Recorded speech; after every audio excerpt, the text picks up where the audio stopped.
नमस्कार. श्री गजानन जय गजानन. अनंत कोटी ब्रह्मांड नायक महाराजाधिराज योगीराज परब्रह्म सच्चिदानंद भक्त प्रतिपालक शेगाव निवासी समर्थ सद्गुरु श्री गजानन महाराज की जय. आज श्री गजानन महाराजांची निस्सीम भक्त श्रीमती सुमती बापट म्हणजे सर्व भक्तगणांच्या ताई, माझी आई, हिला महाराजांच्या चरणी विलीन होऊन 14 दिवस होत आहेत. रवींद्रनाथ टागोर म्हणतात तसं आज बाह्य रूपात किंवा देहरूपात ती आपल्यात नाही, परंतु तिच्या स्मृती रूपात ती आपल्या सगळ्यांच्या अंतरंगात चिरंतन असणार आहे. श्री नितीनदादा गोकर्ण एक गजानन महाराज भक्त आणि ओशन ऑफ मर्सीचे लेखक हे सर्व परिचित आहेतच. त्यांनी एक कल्पना पुढे आणली की आईच्या सहवासात आलेल्या गजानन भक्त मंडळींनी त्यांचं मनोगत व्यक्त करावं. त्यानुसार त्यांनी अनेक जणांशी संपर्क साधला. अर्थातच महाराजांची भक्ती आणि आईबद्दलचं प्रेम आपुलकी या भावनेनी लोकांनी ते मान्य केलं. ऑडिओ व्हिडिओ करून पाठवले. त्यावर नितीनदादांनी काही काम करून त्याची 2 भागात विभागणी केली आणि ते 2ही भाग आज आपणापुढे प्रसारित होत आहेत. नितीनदादांचे आभार मानून आपणा सर्वांनी ह्या दृकश्राव्य माध्यमाचा अनुभव घ्यावा ही विनंती करून मी इथेच थांबते. जय गजानन. श्री गजानन. ओम नमो भगवते गजाननाय.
माझा स्वतःचा अनुभव स्वभाव बदलण्याचा महाराजांना मी सारखी सांगायची की माझा स्वभाव बदलायला पाहिजे.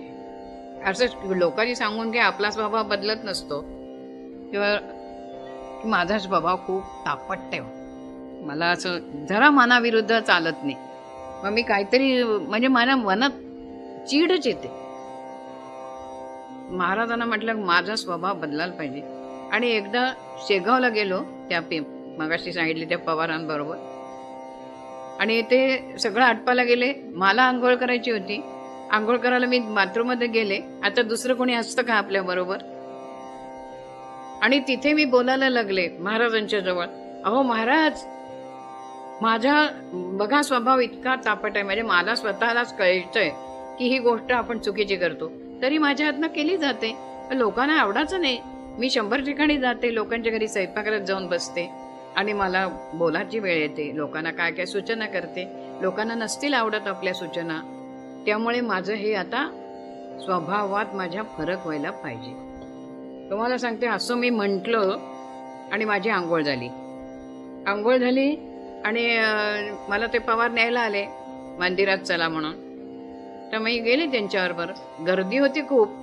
मग मी आत गेले त्या धुनीच्या तिथून. इतकी गर्दी तिथे की त्या आत जायला प्रवेश करायला वाटच नाही. मग धुनीला हात लावून नमस्कार केला आणि तिथून माझी एक पलंगाच्या समोर बसण्याची जागा आहे त्या कठड्याच्या तिथे. तिथे मी लोकांना बाजूला करून करून तिथे बसून घेतलं आणि बसले. तर तेवढ्यात काय झालं, माझ्या समोर अजून एक 2 बायका बसल्या. वाटत पाहत असतात बायका की केव्हा कोणीतरी बसलं की आपल्याला बसायला मिळेल. तर 2 बायका माझ्या समोर बसल्या आणि धुनीच्या तिथून माझं सहज लक्ष इकडे गेलं तर धुनी होती इकडे.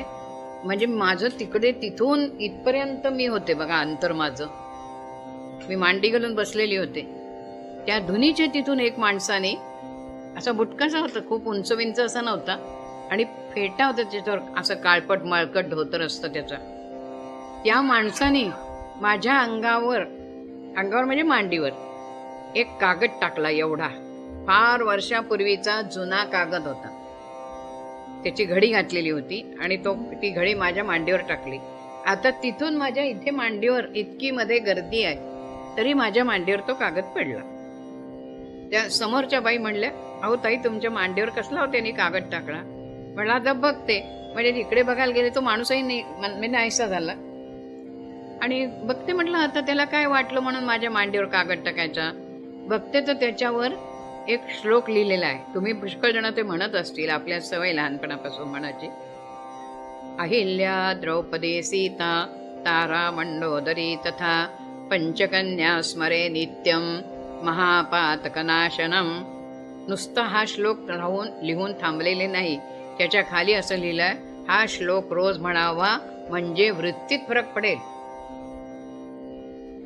आता हे मी माझ्या वृत्तीत फरक पडायला हवा हे मी एकाही माणसाला सांगितलेलं नव्हतं.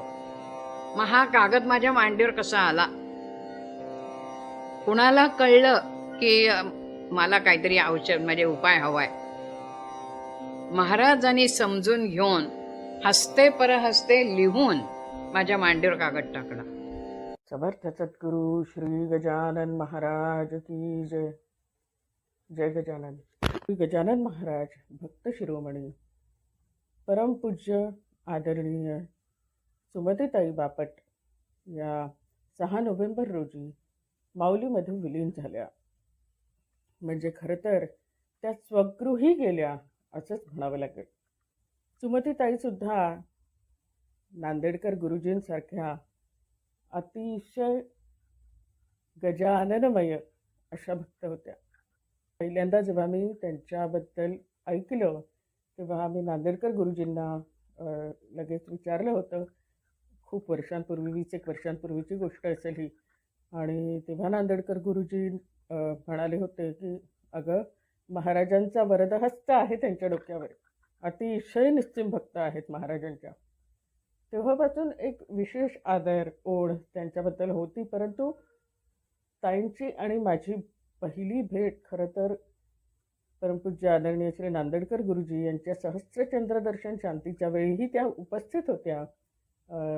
परंतु तेव्हा अनेक विधी चालू होते आणि तिथे खूप गर्दी होती. त्या मुख्य आसनावर होत्या, त्यामुळे असा संवाद असा साधता आला नव्हता किंवा त्यांचे आशीर्वाद घेता आले होते. त्यांची आणि माझी तशी पहिली भेट झाली ती माझे गुरुबंधू श्री नितीन गोकर्ण यांच्या ओशन ऑफ मर्सी या पुस्तकाच्या प्रकाशनाच्या वेळेला. त्यावेळेचा एक छोटासा अनुभव पण असा आहे की नितीन दादांनी मला सुमतीताईंची ओळख करून द्यायला सांगितलेली होती आणि त्याप्रमाणे मी त्यांची ओळखही करून देणार होते. पण ही गोष्ट सुमतीताईंना माहिती नव्हती, त्या मला ओळखत नव्हत्या. तर जेव्हा मी सुमतीताई सभागृहात आल्यावर त्यांच्या पाया पडायला गेले, त्यांना नमस्कार केला आणि नंतर 1-2 मिनटं त्यांच्याशी काहीतरी संवाद साधला असेल आणि त्या म्हणाल्या की माझी ओळख आज तुम्ही करून द्या. खरोखर मला आश्चर्य वाटलं आणि एक आनंद झाला की त्या स्वतःहून म्हणाल्या की माझी ओळख तुम्ही करून द्या. एका एवढ्या मोठ्या भक्ताची ओळख करून देण्याची संधी नितीनदारांनी मला दिलेली होती, पण त्या भक्ताकडून सुद्धा हे आलं की तुम्ही माझी ओळख करून द्या म्हटल्यावर मला खरोखर खूप आनंद झाला. हा एक छानसा अनुभव त्यांच्या या पहिल्या भेटीत आला. आमचे संवाद जे सुरू व्हायला लागले काही वर्षांपूर्वी, तेव्हा त्यांच्या बोलण्यातून, त्यांच्या आचरणातून ही गोष्ट अतिशय प्रकर्षाने जाणवायला लागली की महाराजांनी ताईंची निवड सेवेसाठी का केली. अतिशय प्रेरणादायी असं व्यक्तिमत्व होतं ताईंचं. खूप काही शिकायला मिळालं त्यांच्या थोडे वर्षांच्या सहवासात, ओळखीत, त्यांच्याशी जे संवाद साधले गेले त्यातून एक गोष्ट प्रकर्षाने जाणवली, ती म्हणजे ताई वेदांतामध्ये जो कर्मयोग सांगितलेला आहे, म्हणजे चित्तशुद्धीसाठी कर्मयोग, ईश्वरार्पण बुद्धीने प्रत्येक कर्म करणं आणि प्रसाद बुद्धीने प्रत्येक कर्माचं फळ जे काही मिळेल ते प्रसाद बुद्धीने स्वीकारणं, हा जो कर्मयोग वेदांतामध्ये सांगितलेला आहे तो ताईंच्या प्रत्येक कृतीमध्ये दिसून येत होता. प्रत्येक कृती करताना, मग ते श्री गजानन विजय ग्रंथाचं पारायण असो किंवा कापसाच्या वाती करणं असो, प्रत्येक काम हे सुमतीताईंच्या हातून अतिशय व्यवस्थितपणे आणि चोखपणे केलं जायचं. खरोखर हा कर्मयोग साधणं सुद्धा कठीण असतं. प्रत्येक कृतीत आपलं चित्त असणं ही एक खूप मोठी गोष्ट आहे आणि ती साधणं खरोखर कठीण असतं. परंतु सुमतीताईंच्या आचरणात मी ते बघितलं आणि हेच संस्कार सुमतीताईंच्या मुलांवरही झालेले आहेत. रमेश दादा, रोहिणीताई, दोघांनाही बघून हे जाणवतं की हे सर्व संस्कार सुमतीताईंनी आपल्या मुलांवर केलेले आहेत. त्या दोघांकडूनही जी जी कर्म केली जात आहेत ती की व्यवस्थितपणे केली जात आहेत. एक उदाहरण आत्ताचंच द्यायचं झालं तर रोहिणीताईंनी आपल्या माऊलीचं एक चित्र रेखाटलं आहे, कॅनव्हास पेंटिंग, आणि त्याबरोबर 21 अध्यायसुद्धा बाजूला त्यांनी पेंट केलेले आहेत. खरोखर खूप कठीण गोष्ट आहे, पण ती इतकी सुंदर कलाकृती झालेली आहे की खरोखर कुणाला, कुठल्याही गजानन भक्ताला वाटावं की हे पेंटिंग आपल्याकडे असावं. ताईंचं जे मुखोद्गत पारायण असायचं, पारायणामध्ये एकसूत्रता असायची, म्हणजे अगदी पहिल्या ओवीपासून ते शेवटच्या ओवीपर्यंत तोच स्पीड असायचा आणि तीच ओघवती वाणी असायची. मध्ये मध्ये ताई अनुभव सांगायच्या. त्या अनुभवांनंतर सुद्धा त्यांना कुणाला विचारायला नाही लागायचं की कुठे होते मी, तर त्या सरळ पुढच्या ओवीला सुरुवात करायच्या. म्हणजे इतकं त्यांच्या डोक्यात ते पारायण चालू असायचं. त्या कुठे थांबल्या आहेत, कुठून सुरुवात करायची, कधीही त्यामध्ये अडखळल्या नाहीत. त्यांच्या पारायणामध्ये आपण माऊलीशी एकरूप व्हायचो. त्या तर एकरूप असायच्याच, कारण 8 तास पारायणाच्या त्या अनुभवांनंतर सुद्धा त्यांना कुणाला विचारायला नाही लागायचं की कुठे होते मी, तर त्या सरळ पुढच्या ओवीला सुरुवात करायच्या. म्हणजे इतकं त्यांच्या डोक्यात ते पारायण चालू असायचं. त्या कुठे थांबल्या आहेत, कुठून सुरुवात करायची, कधीही त्यामध्ये अडखळल्या नाहीत. त्यांच्या पारायणामध्ये आपण माऊलीशी एकरूप व्हायचो.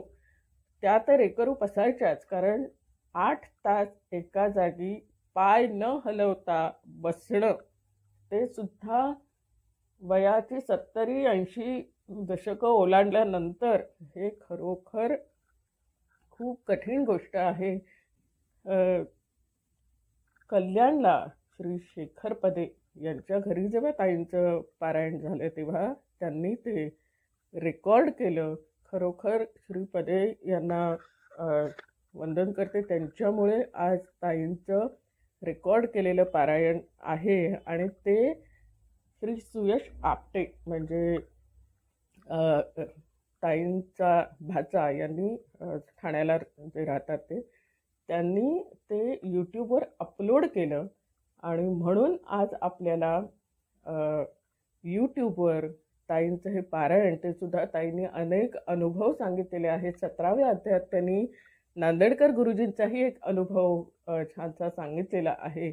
तर ते आपल्याला उपलब्ध आहे. ही एक खूप मोठी गोष्ट, छान गोष्ट झालेली आहे की ताई कायम आपल्यात असणारच आहेत. त्या महाराजांमध्ये विलीन झाल्यात, त्या स्वगृही गेल्यात, पण तरीही त्या आपल्यातच आहेत आणि आपण त्यांना यूट्यूबच्या माध्यमातून सुद्धा बघू शकतो. आणि आपल्या सर्वांच्या हृदयात, खरं तर पूर्ण जगातील सर्व गजानन महाराज भक्तांच्या हृदयात ते आपलं नाव कोरून गेलेले आहेत. मरावे परी कीर्ती रूपे उरावे, अशी त्यांची कीर्ती सुदूर पोहोचलेली आहे आणि ती तशीच कायम राहील.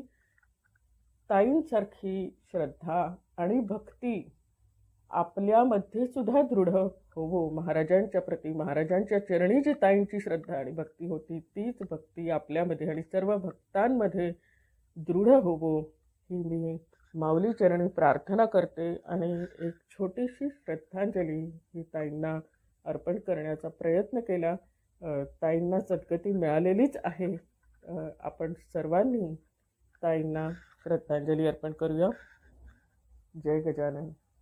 अनंत कोटी ब्रह्मांड नायक महाराजाधिराज योगीराज परब्रह्म सच्चिदानंद भक्त प्रतिपालक शेगाव निवासी समर्थ सद्गुरु श्री गजानन महाराज की जय.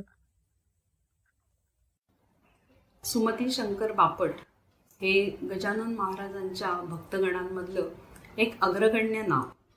सगळ्यांसाठी ताई, पण माझं सर्वस्व माझी आई आणि माझ्या ऊर्जेचा स्रोत. तसं बघायला गेलं तर आई लहानपणापासूनच कलागुण अंगी घेऊनच आलेली होती. तर मला आज तिच्याबद्दल, तिच्या कलेबद्दल थोडंसं सांगावं असं वाटतंय की लहानपणापासून तिला शिवणकाम, विणकाम आणि सगळ्या गोष्टी ज्या करेल ती कलाकुसरीने करण्याची सवय होती. वयाच्या 13व्या वर्षी तिने कोंचातल्या काड्या घेऊन आणि पुडीचा दोरा घेऊन विणकाम स्वतः शिकायला प्रॅक्टिस सुरू केली. आणि ते बघताना एकदा आजोबांकडे त्या गावात आलेले फॉरेस्ट ऑफिसर, वाघ नाव होतं त्यांचं, ते आजोबांच्या घरी आले आणि त्यांनी बघितलं की हे एक लहानशी मुलगी काहीतरी काड्यांवरती पुडीच्या दोऱ्यांनी विणकाम करते. त्यांना तिचं कौतुक वाटलं. त्यांनी तिला विचारलं की अगं, तू मला देशील का स्वेटर विणून? तर आई म्हणाली, हो देईन मी स्वेटर विणून, पण माझ्याजवळ विणकामाच्या सुया, लोकर काहीच साधन नाही आहे. मग ते म्हणाले, मी तुला आणून देतो. आणि त्या म्हटल्याप्रमाणे त्यांनी पुढच्या वेळेला येताना खरोखरच लोकरीच्या सुया आणि लोकर त्यांच्या आवडीच्या रंगाची घेऊन आले. आणि वयाच्या 13व्या वर्षी तिने एका आठवड्यामध्ये त्यांच्यासाठी हाफ स्लीवचा स्वेटर विणून तयार केला. आणि त्यांना त्या गोष्टीचं इतकं कौतुक वाटलं की त्यांनी तिला काही बक्षीसही दिलं. आणि त्याच्यानंतर तो स्वेटर घेऊन ते त्यांच्या गावी गेले. पुढे त्यांच्या बदल्या झाल्या आणि हा विषय संपला.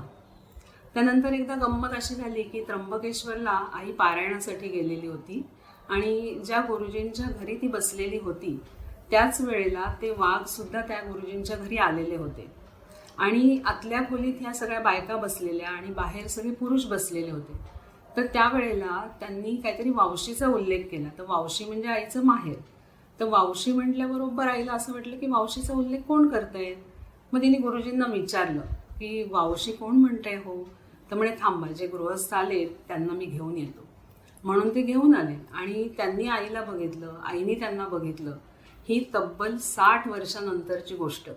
आणि तरीही त्यांनी, अगं तू थत्त्यांची गंगू का, आणि लगेच तिने विचारलं, तुम्ही वाघ का, असं एकमेकांना ओळखलं. खरं तर 60 वर्षांनी हे ओळखणं म्हणजे खरंच आश्चर्यकारक होतं. आणि पुढे त्यांनी काय सांगितलं की अगं, तू विणून दिलेला स्वेटर मी अजूनही जपून ठेवलाय. असं म्हटल्यानंतर तर आईला खूपच आश्चर्य वाटलं की एवढा तुम्ही जपून ठेवलात. तर म्हणे, हो अगं, तू इतक्या कौशल्याने तुम्हाला विणून दिलास, प्रेमाने दिलास, त्यामुळे मी तो अजूनही जपून ठेवलाय. मग नंतर आईची आणि त्यांची फोनची एकमेकांना देवाणघेवाण झाली आणि घरी आल्यावर आईने आम्हाला हा किस्सा सांगितला.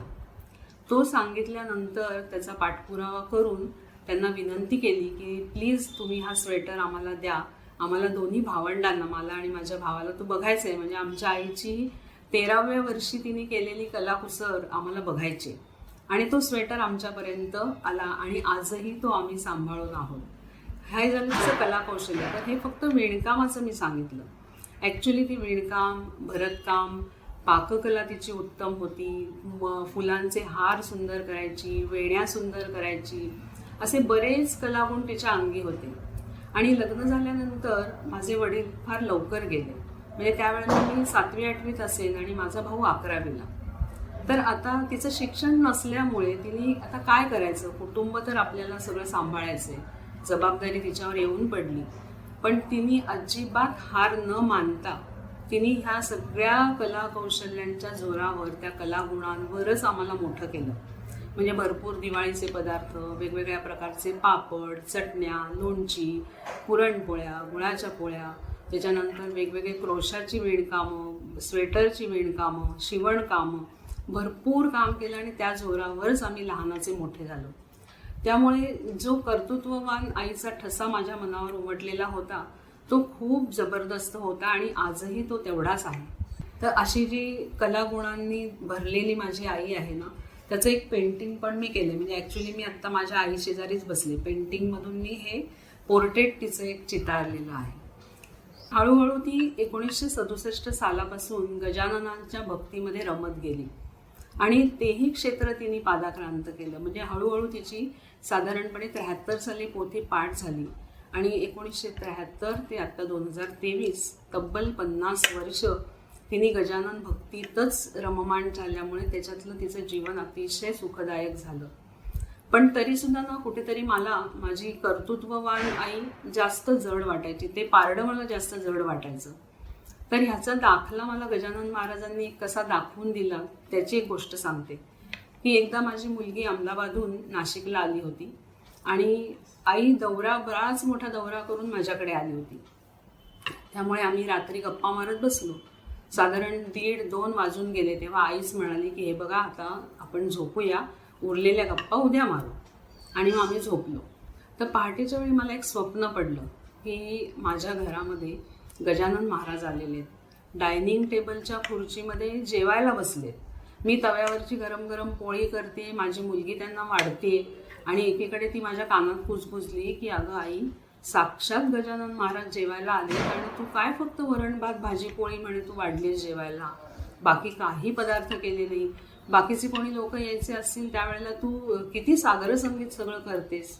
आणि असं स्वप्न माझं संपलं, मला जाग आली. तेव्हा माझ्या मनात विचार घोळायला लागले की मला हे स्वप्न का बरं पडलं असावं आज. तर मला नंतर त्याचं उत्तर मी असं माझं एक काढलं की माझ्या मनात जे द्वंद्व चालू असतं नेहमी की कर्तृत्ववान आई एका पारड्यात आणि गजानन रूपी आई दुसऱ्या पारड्यात, तर मला नेहमी ते कर्तृत्ववान आईचं पारडं जड वाटायचं. मग माझ्या मनात आलं की महाराज मला असं म्हणतायत की तू 2 आईचे भाग करू नकोस, आई ही एकच आहे.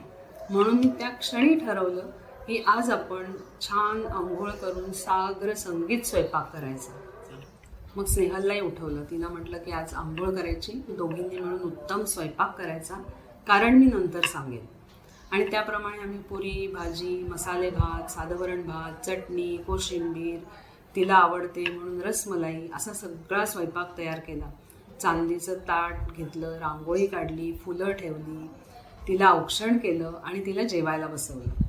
तिलाही काही कळे ना की आज हे काय चाललंय सगळं. आज तर माझा वाढदिवसही नाही आहे, कुठला सणवार नाही आहे, काय नाही आहे. पण मग ते सगळं जेवणखाण झाल्यावरती मग मी हा किस्सा सांगितला आणि मग आई मला म्हणाली धन्य आहे बाई तुझी. पण तेव्हापासून एक झालं की माझ्या मनातलं हे द्वंद्व संपून गेलं.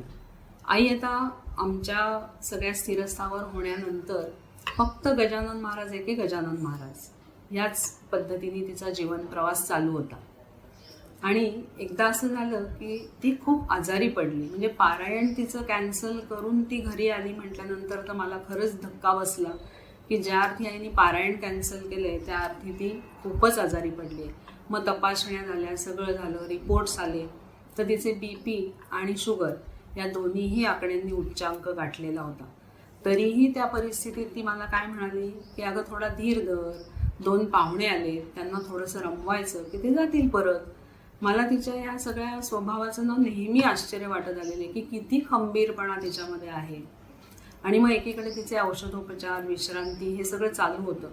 पण मला तिचं दुःख बघून, यातना बघून मला फार त्रास होत होता की तू जर का एवढी वर्ष गजानन महाराजांची भक्ती करतेस तर तुला हा त्रास का व्हावा.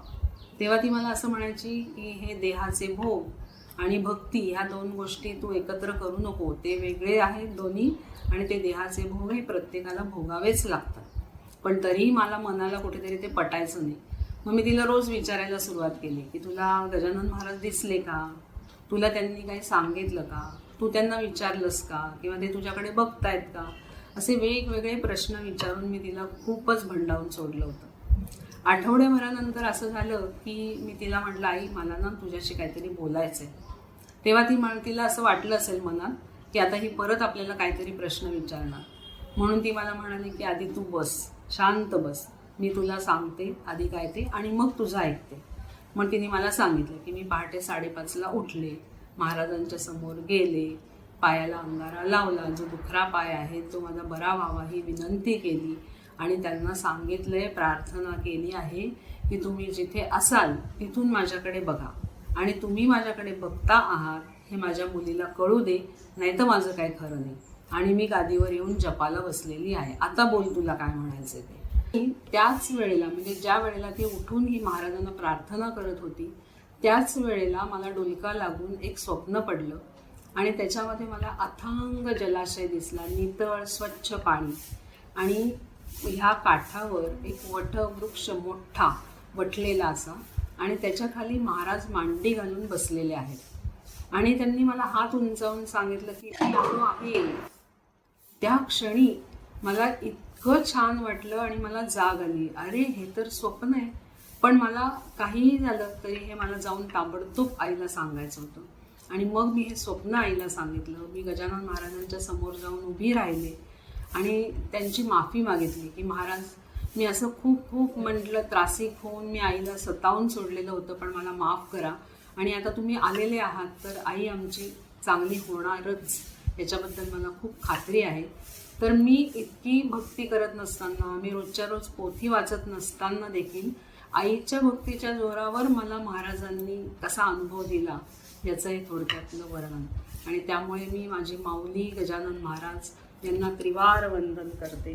धन्यवाद. नमस्कार, मी चारुदत्त कुलकर्णी. माझी तशी ओळख सीएल म्हणून आहे. मी मुळात इंजिनियर आहे आणि स्मृतिचिन्हे बनवण्याचा माझा व्यवसायाचा भाग आहे.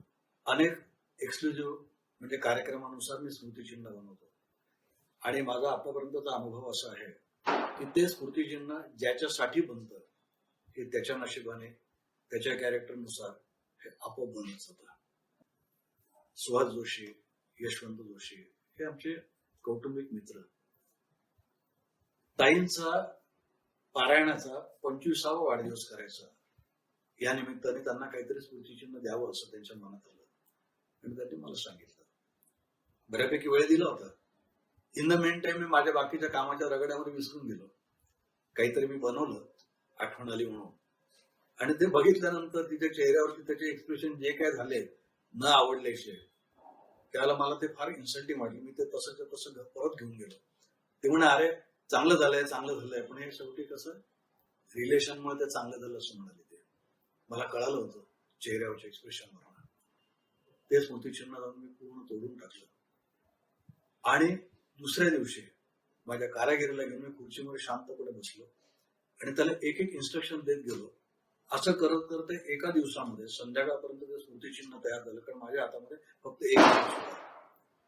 हे सगळं करत असताना जे काय फिलिंग आहे, जी काय भावना आहे, जे काय घडत गेलं, त्या घडण्यामध्ये गोष्ट अशी होती की माझा मिस्त्री ज्याला ते काम करायचं, ते एक खेळा मारला की नमस्कार करायला लागला, दुसरा खेळा मारला की नमस्कार करायला लागला, इकडून उचलून उलटं ठेवलं, सुलटं ठेवलं की परत नमस्कार करायला लागला.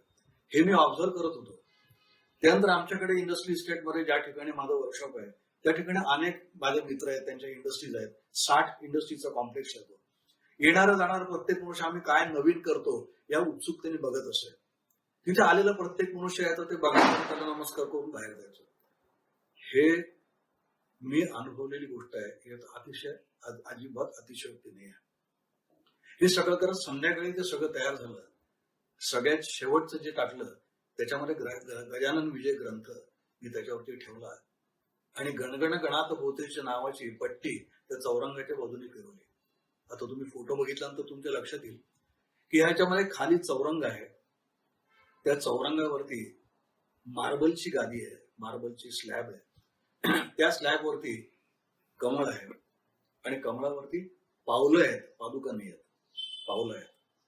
त्याच्या मागच्या बाजूला एक स्टेप आहे, त्याच्यावरती गजानन विजय ग्रंथ ठेवलेला आहे आणि त्याच्या मागे पुन्हा प्रभावळ आहे आणि गजानन विजय असं त्याच्यावरती लिहिलेलं आहे. मागे महिरप आहे. जसं प्रवचनासाठी मग कीर्तनकार बसतो तशा पद्धतीचं तर एक आसन आहे. त्या आसनाला मधून एक दांडी मी ठेवली की ज्याच्यावरून आपण छत्री अडकवू शकू, की ज्या छत्रीचा याच्यावरती छाया होईल. या पद्धतीचं मी केल्यानंतर आणि ह्या सगळ्या लोकांकडनं ज्या पद्धतीने मी सगळ्या गोष्टी बघत होतो त्याच्यानंतर मला समाधान झालं की जे काय घडतंय ते आपल्याला हवं तसं घडतंय, म्हणजे त्याला हवं तसं घडतंय.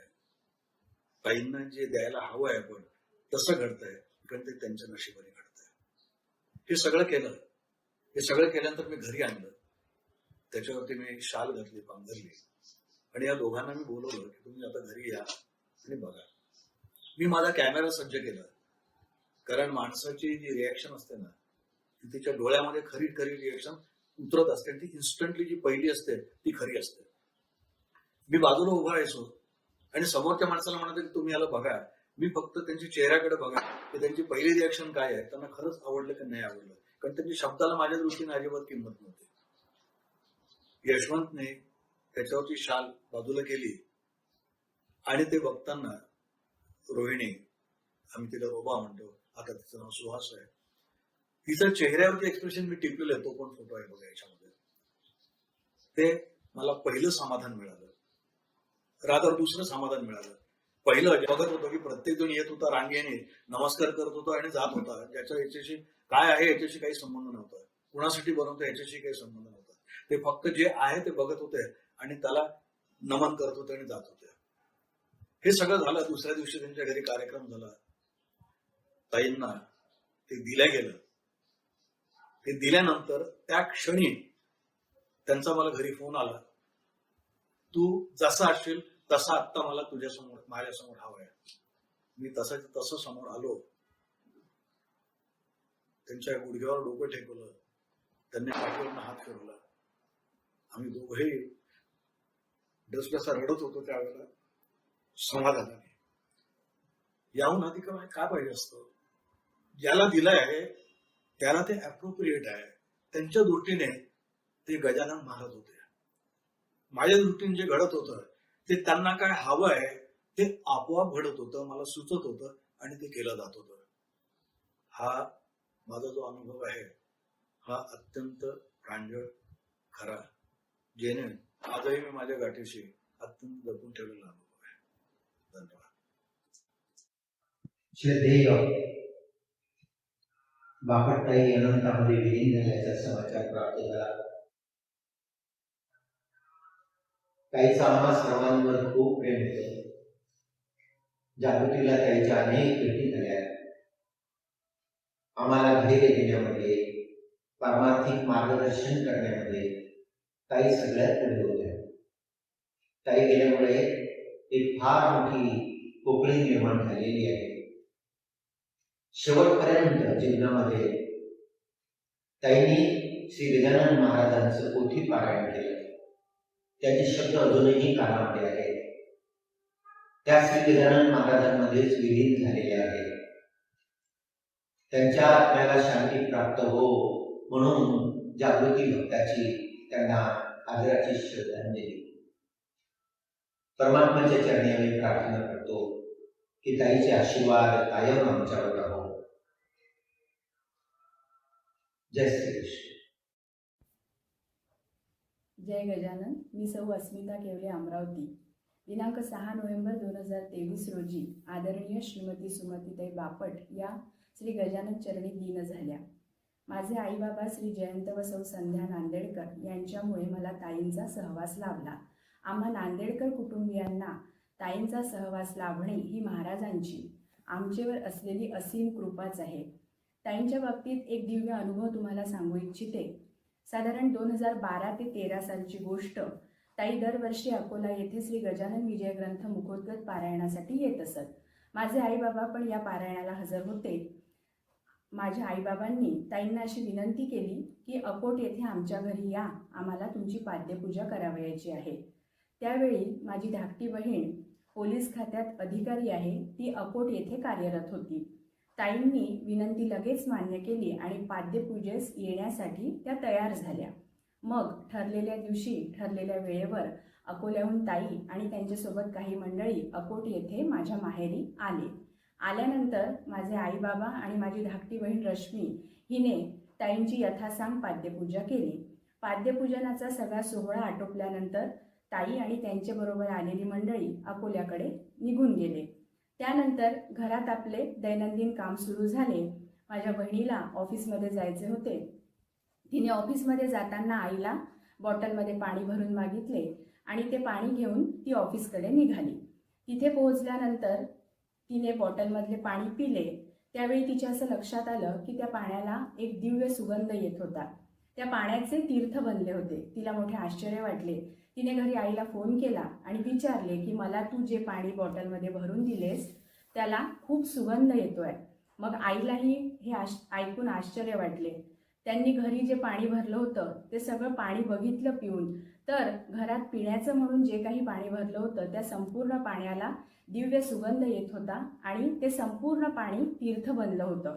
म्हणजेच ताईंची जी महाराजांप्रती असलेली भक्ती होती ती अतिशय निस्सीम आणि श्रेष्ठ होती. त्यांचे आमच्या घरी आगमन झाल्यानंतर, त्यांची पाद्यपूजा झाल्यानंतर घरात पिण्याचे जेवढे पाणी होते ते संपूर्ण पाणी तीर्थ बनले होते.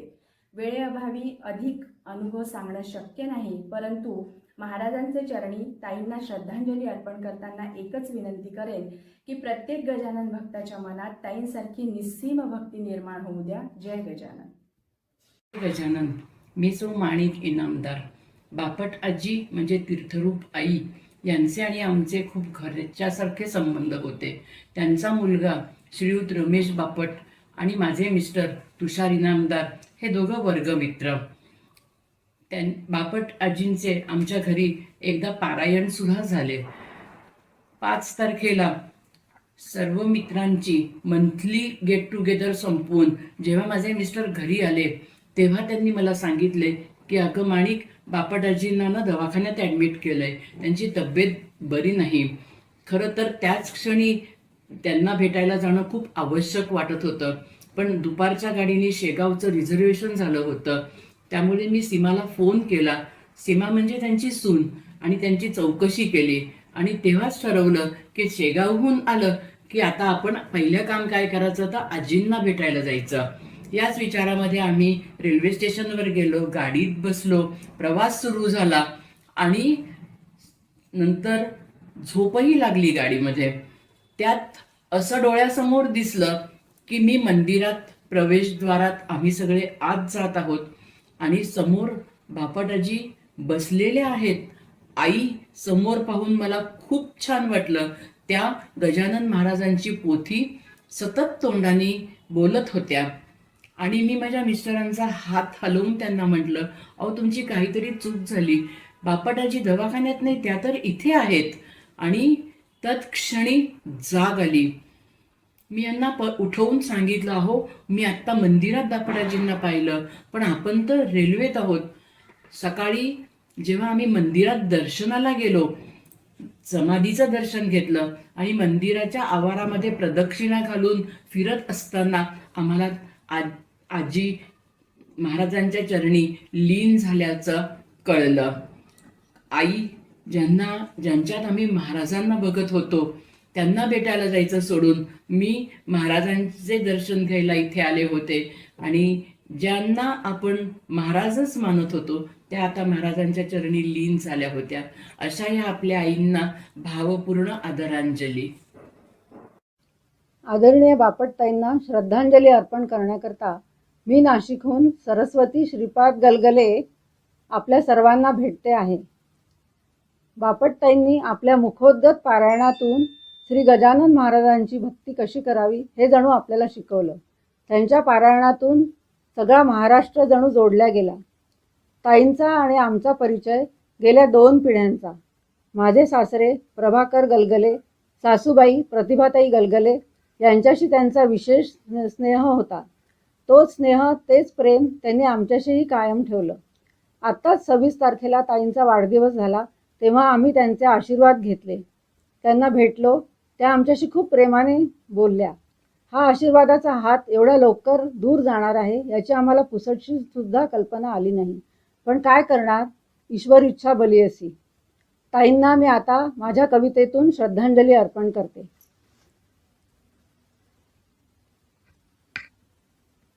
आदरणीय ताई, श्री गजानन चरणी श्रद्धा तुमची अतूट अगाध. सहजची केले त गजानन चरित्र तुम्ही मुखोद्गत. स्पष्ट उच्चारण जणू समोरची व्हावे श्री गजानन दर्शन. तुम्हीच दाविले आम्हाला कसे करावे भक्तीने पारायण. मंगलवाणी तुमचे मंगल दर्शन सदा हसतमुख प्रसन्न. ताई तुम्ही सर्वांच्या असेच होते तुमचे आश्वासक वचन. तुम्ही आहात सदा पाठीशी, तुम्ही आहात सदा पाठीशी. आशीर्वाद रूपे तुमचा सहवास. नाही गेलात आम्हा सोडून मनी आमच्या हा दृढ विश्वास. धन्यवाद. जय गजानन. मी दिलीप सुरेश पटवर्धन, रत्नागिरी. ताईंना आदरांजली वाहण्यासाठी आपणासमोर 2 शब्द बोलत आहे. ताईंबद्दल किती बोलावं आणि किती सांगावं, आमचे शब्दच कमी पडतील. ताई म्हणजे श्री गजानन विजय ग्रंथाचा पारायण रूपी अहोरात्र वाहणारा झरा. श्री राजन नेने यांचेमुळे माझी व ताईंची ओळख झाली. श्री महाराजांच्या कृपेने आमचे रत्नागिरी येथील घरी सुमारे 12 वर्ष पारायण सेवा करण्याचे भाग्य आम्हाला लाभलं. ताईंनी पारायण सेवेसोबत प्रपंच सांभाळून अनेक घरगुती व्यवसाय उत्तमरित्या यशस्वी केले आहेत. आमचे घरी पारायण सेवेसाठी सुमारे 500 ते 600 भक्त 2 दिवस उपस्थित असत. महाप्रसादाने दोन्ही दिवस पारायण सेवेची सांगता होत होती. साधारण दिवाळीनंतर ताईंची सर्व भक्त आतुरतेने वाट पाहत असत. ताईंनी पारायण स्वीकारताना कधीही कोणाकडूनही मानधनाची अपेक्षा केली नाही. कित्येक पारायण त्यांनी स्वखर्चाने भक्तांचे घरी जाऊन केली आहे. ताईंच्या व्यावसायिकतेचे एक उत्तम उदाहरण असं देता येईल की आम्ही सुरू केलेला डेअरी व्यवसाय. माझी पत्नी सौ राधिका हिला त्या विविध पदार्थ बनवण्याचे मार्गदर्शन करत असत. त्यामुळे सौ राधिका अनेक दुग्धजन्य पदार्थ उत्तमरित्या बनवू शकते. त्याची मागणी ग्राहकांकडून दिवसेंदिवस वाढतच आहे. ताई रत्नागिरीत आल्या की त्या साक्षीपूड या फॅक्टरीला आवर्जून भेट देत असत. त्यामुळे त्यांच्या आशीर्वादाने साक्षीपूड कंपनी नावारूपास आली आहे. आता ताई आपल्यात नाहीत ही बातमी समजताच सर्वांवर जणू दुःखाचा डोंगरच कोसळला. त्यामुळे निर्माण झालेली पोकळी कधीही भरून येणार नाही. त्यांच्या पवित्र स्मृतीस आम्हा भक्तांकडून भावपूर्ण आदरांजली. जय गजानन. जय गजानन. गेल्या 7-8 वर्षात आजींचा सहवास अगदी जवळून अनुभवता आला. त्यामुळे गेली 40 वर्ष नाशिकमध्ये वास्तव्य असूनही त्यांची गाठ उशिरा पडली ही बोज काही अंशी तरी कमी झाली. आता हा व्हिडिओ करत असताना त्यांच्या सहवासातील अनेक प्रसंग चित्रपटातील रीलासारखे डोळ्यासमोरून एकामागोमाग एक उलगडत जात आहेत. आजींच्या भेटीचा योग अनेक वेळा जुळून आला. त्यांच्याबरोबरची प्रत्येक भेट म्हणजे मर्मबंधातली ठेव. आमच्यासाठी आजी म्हणजे गजानन महाराजच. त्यांच्या सानिध्यात आणि मार्गदर्शनामुळे महाराजांविषयीची भक्ती अधिकच दृढ आणि डोळस झाली. पोथीचे वाचन नियमित आणि जाणीवपूर्वक करू लागले. अध्यायांचा मोतितार्थ सर्वार्थाने उमजला. आजींच्या रसाळ वाणीतून गजानन विजय ग्रंथाची पारायणे ऐकण्याचा योग आणि महद्भाग्य लाभलं मला. महाराजांचे त्यांना आलेले अनुभव इतके उत्कटपणे सांगत की तो प्रसंग आता आपल्या डोळ्यासमोर घडतो आहे असे वाटे. आजी नेहमी प्रसन्न चित्त असत. दोन्ही खांद्यावरून पदर घेतलेली शीतल रंगाची साडी, व्यवस्थित बांधलेला आंबाडा आणि अलौकिक तेजाने झळाळलेला चेहरा. नीटनेटकेपणा हा आजींचा स्थायी भाव. टापटीप आणि सौंदर्य दृष्टी लक्ष वेधून घेणारी. 2 महिन्यापूर्वीच त्यांच्या सूनबाई सीमा हिनं त्यांनी तयार केलेल्या फुलबातींचा फोटो शेअर केला. सगळ्या वाती अगदी एकसारख्या. पांढऱ्या शुभ्र वाती राणी रंगाच्या गडद रेशमी वस्त्रावर गोलाकार अशा मांडल्या होत्या की मोगऱ्याच्या पांढऱ्या शुभ्र कळ्यांची रांगोळी रेखली आहे असा भास होत होता. असाच एक फोटो तिने गणेश चतुर्थीला त्यांनी केलेल्या कळीदार सुबक पांढऱ्या शुभ्र मोदकांचाही केला होता. महाराजांच्या भक्त परिवारात आजी खूप आनंदात असायच्या. महाराजांचे अनुभव सांगत असताना आजी शेवटी म्हणत असत, असे आहेत आपले महाराज. तेव्हा एक वेगळ्याच अनुभूतीची जाणीव होत असे. आजींच्या 80व्या वाढदिवसानिमित्त आम्ही सगळे एकत्र जमलो होतो. त्यांची पाद्यपूजा केली. तेव्हा नमस्कार केल्यावर आजींनी प्रसाद म्हणून दिलेली शाल माझ्यासाठी खूपच अमूल्य आहे. त्या शालीचा स्पर्श ऊब माझ्याकरता एक दिव्य अनुभव आहे. त्यांचा सहवास आणि ऊर्जेचा स्रोत आहे. संसारिक अडचणीत असताना ती शाल मी खांद्यावर घेऊन हात जोडून प्रार्थना केली की मला योग्य तो मार्ग सापडतो. असा अनुभव मी आजपर्यंत अनेक वेळेस घेतला आहे. 27 ऑक्टोबरला त्यांच्या वाढदिवसानिमित्त त्यांच्या घरी गेलो होतो. छानशी मोतिया रंगाची सिल्कची साडी त्यांनी नेसली होती आणि अगदी प्रसन्न मुद्रेनं आमच्या सगळ्यांचं स्वागत केलं. खूप गप्पा रंगल्या. यावेळेस खूप दिवसांनी आलात अशी गोड तक्रार करत वरचेवर भेटायला येत जा असे आग्रहाने म्हणाल्या. भक्तांच्या गराड्यात त्या खूप खुश असायच्या. माणसांच्या गाठीभेटी हे त्यांचे टॉनिक होते. त्या भेटीत असे काही घडेल याची अजिबात काही कल्पना आली नाही. अजूनही ते आपल्यात नाहीत हे मन मानायला तयार नाही. त्यांचा सहवास, त्यांचे मार्गदर्शन सदैव स्मरणात राहील आणि महाराजांच्या अनुसंधानात राहण्यासाठी आम्हाला उपयोगी पडेल. जय गजानन.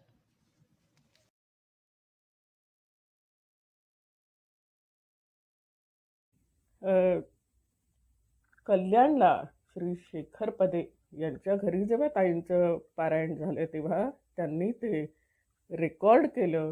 खरोखर श्री पदे यांना वंदन करते. त्यांच्यामुळे आज ताईंचं रेकॉर्ड केलेलं पारायण आहे आणि ते श्री सुयश आपटे म्हणजे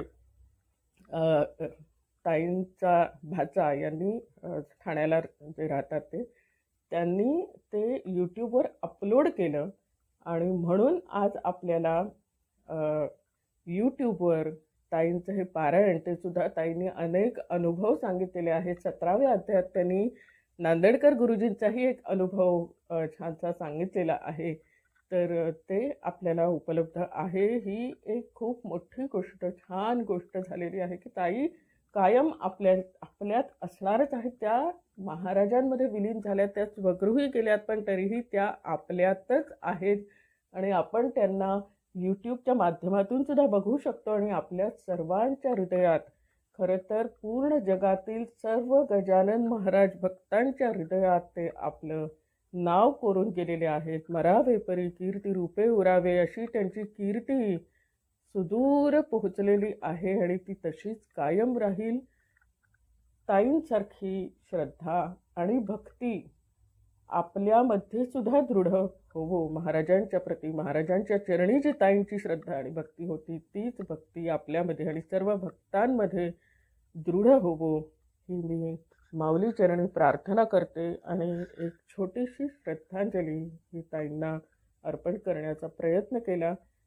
ताईंना सद्गती मिळालेलीच आहे. आपण सर्वांनी ताईंना श्रद्धांजली अर्पण करूया. जय गजानन. अनंतकोटी ब्रह्मांड नायक महाराजाधिराज योगिराज परब्रह्म सच्चिदानंद भक्त प्रतिपालक शेगाव निवासी समर्थ सद्गुरु श्री गजानन महाराज की जय. सुमती शंकर बापट हे गजानन महाराजांच्या भक्तगणांमधलं एक अग्रगण्य नाव. सगळ्यांसाठी ताई, पण माझं सर्वस्व माझी आई आणि माझ्या ऊर्जेचा स्रोत. तसं बघायला गेलं तर आई लहानपणापासूनच कलागुण अंगी घेऊनच आलेली होती. तर मला आज तिच्याबद्दल, तिच्या कलेबद्दल थोडंसं सांगावं असं वाटतंय की लहानपणापासून तिला शिवणकाम, विणकाम आणि सगळ्या गोष्टी ज्या करेल ती कलाकुसरीने करण्याची सवय होती. वयाच्या 13व्या वर्षी तिने कोंचातल्या काड्या घेऊन आणि पुडीचा दोरा घेऊन विणकाम स्वतः शिकायला प्रॅक्टिस सुरू केली. आणि ते बघताना एकदा आजोबांकडे त्या गावात आलेले फॉरेस्ट ऑफिसर, वाघ नाव होतं त्यांचं, ते आजोबांच्या घरी आले आणि त्यांनी बघितलं की हे एक लहानशी मुलगी काहीतरी काड्यांवरती पुडीच्या दोऱ्यांनी विणकाम करते. त्यांना तिचं कौतुक वाटलं. त्यांनी तिला विचारलं की अगं, तू मला देशील का स्वेटर विणून? तर आई म्हणाली, हो देईन मी स्वेटर विणून, पण माझ्याजवळ विणकामाच्या सुया, लोकर काहीच साधन नाही आहे. मग ते म्हणाले, मी तुला आणून देतो. आणि त्या म्हटल्याप्रमाणे त्यांनी पुढच्या वेळेला येताना खरोखरच लोकरीच्या सुया आणि लोकर त्यांच्या आवडीच्या रंगाची घेऊन आले. आणि वयाच्या 13व्या वर्षी तिने एका आठवड्यामध्ये त्यांच्यासाठी हाफ स्लीवचा स्वेटर विणून तयार केला. आणि त्यांना त्या गोष्टीचं इतकं कौतुक वाटलं की त्यांनी तिला काही बक्षीसही दिलं. आणि त्याच्यानंतर तो स्वेटर घेऊन ते त्यांच्या गावी गेले. पुढे त्यांच्या बदल्या झाल्या आणि हा विषय संपला. त्यानंतर एकदा गंमत अशी झाली की त्र्यंबकेश्वरला आई पारायणासाठी गेलेली होती आणि ज्या गुरुजींच्या घरी ती बसलेली होती त्याच वेळेला ते वाघसुद्धा त्या गुरुजींच्या घरी आलेले होते. आणि आतल्या खोलीत ह्या सगळ्या बायका बसलेल्या आणि बाहेर सगळे पुरुष बसलेले होते. तर त्यावेळेला त्यांनी काहीतरी वावशीचा उल्लेख केला. तर वावशी म्हणजे आईचं माहेर. तर वावशी म्हटल्याबरोबर आईला असं वाटलं की वावशीचा उल्लेख कोण करतंय. मग तिने गुरुजींना विचारलं की वावशी कोण म्हणते हो. तर म्हणे, थांबा, जे गृहस्थ आले त्यांना मी घेऊन येतो. म्हणून ते घेऊन आले आणि त्यांनी आईला बघितलं, आईने त्यांना बघितलं. ही तब्बल 60 वर्षानंतरची गोष्ट. आणि तरीही त्यांनी, अगं तू थत्त्यांची गंगू का, आणि लगेच तिने विचारलं, तुम्ही वाघ का, असं एकमेकांना ओळखलं. खरं तर 60 वर्षांनी हे ओळखणं म्हणजे खरंच आश्चर्यकारक होतं. आणि पुढे त्यांनी काय सांगितलं की अगं, तू विणून दिलेला स्वेटर मी अजूनही जपून ठेवलाय. असं म्हटल्यानंतर तर आईला खूपच आश्चर्य वाटलं की एवढा तुम्ही जपून ठेवलात. तर म्हणे, हो अगं, तू इतक्या कौशल्याने तुम्हाला विणून दिलास, प्रेमाने दिलास, त्यामुळे मी तो अजूनही जपून ठेवलाय. मग नंतर आईची आणि त्यांची फोनची एकमेकांना देवाणघेवाण झाली आणि घरी आल्यावर आईने आम्हाला हा किस्सा सांगितला. तो सांगितल्यानंतर त्याचा पाठपुरावा करून त्यांना विनंती केली की प्लीज तुम्ही हा स्वेटर आम्हाला द्या. आम्हाला दोन्ही भावंडांना, मला आणि माझ्या भावाला तो बघायचा आहे. म्हणजे आमच्या आईची 13व्या वर्षी तिने केलेली कलाकुसर आम्हाला बघायची. आणि तो स्वेटर आमच्यापर्यंत आला आणि आजही तो आम्ही सांभाळून आहोत. हे झालं तिचं कलाकौशल्य. तर हे फक्त विणकामाचं मी सांगितलं. ॲक्च्युली ती विणकाम, भरतकाम, पाककला तिची उत्तम होती. फुलांचे हार सुंदर करायची, वेण्या सुंदर करायची, असे बरेच कलागुण तिच्या अंगी होते. आणि लग्न झाल्यानंतर माझे वडील फार लवकर गेले. म्हणजे त्यावेळेला मी 7वी-8वीत असेल आणि माझा भाऊ 11वीला. तर आता तिचं शिक्षण नसल्यामुळे तिने आता काय करायचं, कुटुंब तर आपल्याला सगळं सांभाळायचं आहे, जबाबदारी तिच्यावर येऊन पडली. पण तिने अजिबात हार न मानता तिने ह्या सगळ्या कलाकौशल्यांच्या जोरावर, त्या कलागुणांवरच आम्हाला मोठं केलं. म्हणजे भरपूर दिवाळीचे पदार्थ, वेगवेगळ्या प्रकारचे पापड, चटण्या, लोणची, पुरणपोळ्या, गुळाच्या पोळ्या, त्याच्यानंतर वेगवेगळे क्रोशाची विणकामं, स्वेटरची विणकामं, शिवणकामं, भरपूर काम केलं आणि त्या जोरावरच आम्ही लहानाचे मोठे झालो. त्यामुळे जो कर्तृत्ववान आईचा ठसा माझ्या मनावर उमटलेला होता तो खूप जबरदस्त होता आणि आजही तो तेवढाच आहे. तर अशी जी कलागुणांनी भरलेली माझी आई आहे ना, त्याचं एक पेंटिंग पण मी केलं. म्हणजे ॲक्च्युली मी आत्ता माझ्या आई शेजारीच बसले. पेंटिंगमधून मी हे पोर्ट्रेट तिचं एक चितारलेलं आहे. हळूहळू ती 1967 सालापासून गजाननांच्या भक्तीमध्ये रमत गेली आणि तेही क्षेत्र तिने पादाक्रांत केलं. म्हणजे हळूहळू तिची साधारणपणे 73 साली पोथी पाठ झाली आणि 1973 ते आत्ता 2023 तब्बल 50 वर्ष तिने गजानन भक्तीतच रममाण झाल्यामुळे त्याच्यातलं तिचं जीवन अतिशय सुखदायक झालं. पण तरीसुद्धा ना कुठेतरी मला माझी कर्तृत्ववान आई जास्त जड वाटायची. ते पारडं मला जास्त जड वाटायचं.